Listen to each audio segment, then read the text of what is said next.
When you need advice, come to Ben and Kelly. It's Group Therapy on 99.7 DJX. Hey, Ben and Kelly, I'm not trying to be a Karen or anything, but my neighbor has one very scary Halloween decoration of a ghostly figure with red eyes at their window. Okay. My kids are legit terrified to leave our house for bike rides, walks, and waiting for the bus to go to school. Like, I may have to get them counseling kind of trauma. Okay. I wrote up a card explaining who I am, where I live, the fear it's causing in my kids. They're 8 and 4. Mm-hmm. I asked in the card if they would consider removing the decoration this year. I haven't given it to them yet. They just moved in a few weeks ago. We haven't seen them outside at all. Would it be out of line to place the card on their doorstep? I understand this may not be considered, but I also want to know if it would be rude to ask this. Thank you, Dana. Well, I wouldn't just anonymously put it on their porch. That is not a great way to get a welcome to the neighborhood. Yeah, because then they're going to read tone, and they're going to definitely take it worse than what you probably want it to. And not knowing who it's coming from, they're going to think automatically everybody on the street hates them. Yeah. And that's not a great way to welcome them in. And yes, early in the Facebook comments, one comment, you went full Karen facepalm. Yeah. Brittany says, in quotes, I'm not trying to be a Karen, but brings in full-on Karen behavior. Oh, okay. All right. Yeah. Okay. Listen, I understand. I understand where you're coming from. You don't want to see your kids frightened to even leave the house. But Tony has a really good idea. If anything, I'd go introduce myself and laugh about the decoration, and ask if your kids can come closer to see that it's a toy, it's fake and not real, so that they don't have to be scared anymore. Listen, asking someone you just met who will likely be your neighbor for a long time to not display something they paid for and obviously is a huge risk of starting things off on the wrong foot. Yeah, for sure.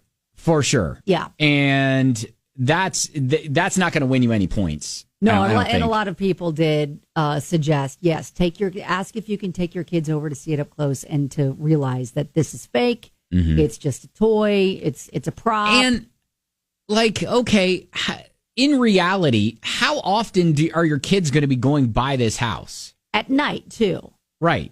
Because I feel like it's scarier at night, is it not? I don't know. Maybe not. My daughters hate mascots. Absolutely hate them.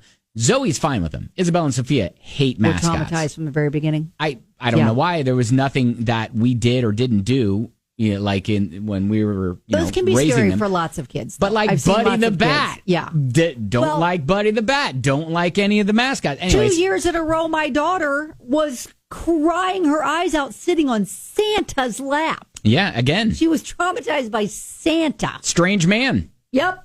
Yep. She wanted no part of it. No I got part. 2 amazing years of pictures of her. I'm sure. I'm sure. So there you you go. That's what you need to do. You need to take some photos of them as they're walking by to really capture. Dana, you're not parenting right. You need to be making fun of your kids? Yes.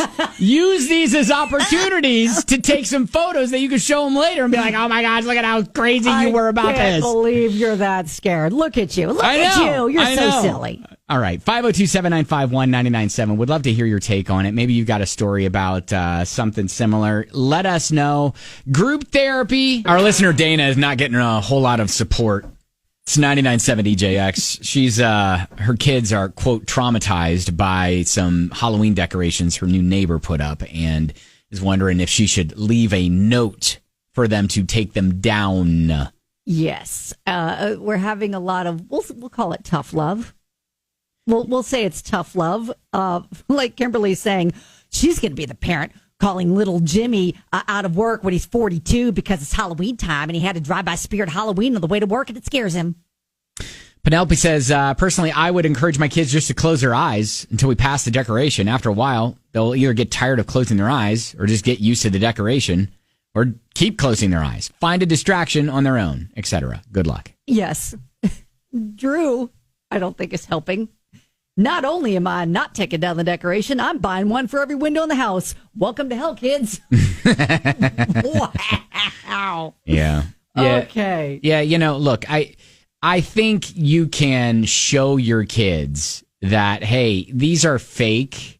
They're not real. Mike's like, hey, it's Halloween month. You got to deal with this. Yeah. Outside of your property, you have zero control, so your request isn't wanted. Sure. I wouldn't recommend giving them that card unless you want to buy 5 more of the same decoration. That's what I'd do. Oh, wow. Yeah. Okay. So, yeah, and a lot of people, including Angela, says teach your kids coping skills. Yeah, coping skills. Yeah, absolutely. Yes, it's your job to tell them that it is not real. Now, I do like this. A lot of people suggested you go introduce yourself, maybe bring some cookies, welcome them to the neighborhood. Ask if your kids can see the decoration and see that it is fake. And your decorations are really good. My kids are just terrified. Here, come here, little Jimmy. Come here, little Susie. Let's go. Here's a cookie. Yeah, maybe that's the way. We introduce ourselves first. Be a good neighbor. Welcome them to the neighborhood. Yep, Jess. Sounds like it's a good teaching tool for your kids. This is a teachable moment. And again, have your phone ready with the camera app open. Yeah. For when you're teaching them, you can push them towards it. And say, look, it's fake. Here, push. Like when you pushed your daughters to go take pictures with mascots they were terrified of. Yeah, we realized they hate mascots. And when I placed my screaming daughter a toddler onto Santa's lap, she would have nothing to do with it. And I got some magical pictures. See, you're going to get some great pictures. Push through the trauma. I mean, look, Halloween's all about getting scared. And scared is part of the fun of Halloween. Right. So they're not having fun right now with being scared. Well, again, get them on board. Confront their fears. Yes. With some cookies. Welcome to the neighborhood. Put cookies over by the decorations and say, hey, if you want them, you better go get a cookie. Got to go get them. And then that's how they stopped liking cookies. See, there you go. The win-win. Win-win. Okay. Thanks for all the gentle suggestions. She says, as it's a tough love. Yeah, right?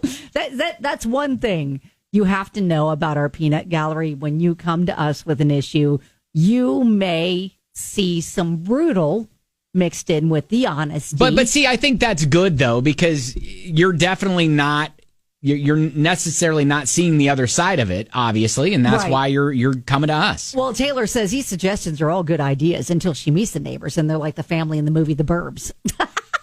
Yeah, that's right.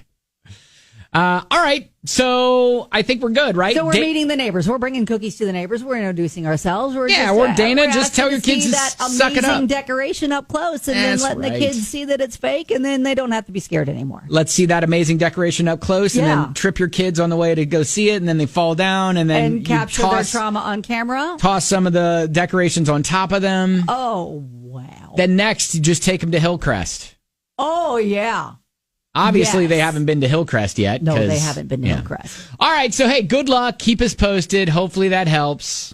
Dana, that's group therapy. You have phone.